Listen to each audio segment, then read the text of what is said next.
Now another question. It is as similar as question number 8.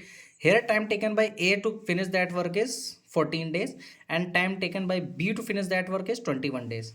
Okay. Now A plus B both are working together for 6 days and then A left and B will complete the whole work. Now what will happen? You have to calculate the same thing, that how much time will it take to finish that work.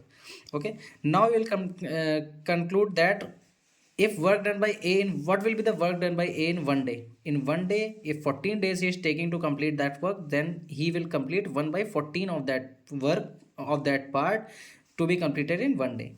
Now B will take 1 by 21.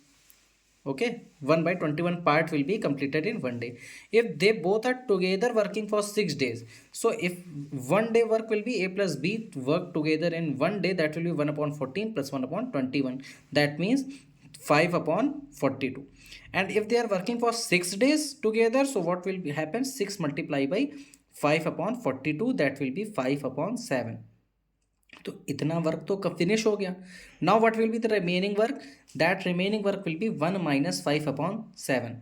Okay, and when you will subtract this, you will get 2 by 7. Now this 2 by 7 work will be done by only B, because A has gone due to his illness. Okay, now what will happen? Time taken by B to complete the remaining work will be 2 by 7, which is remaining work, and divided by the time which B takes to complete that work, that is 1 by 21. So 1 by 21 we divide and we will get 6 days. So 6 days from here and 6 days for from here, the total time taken will be 6 plus 6, that is 12 days. Okay.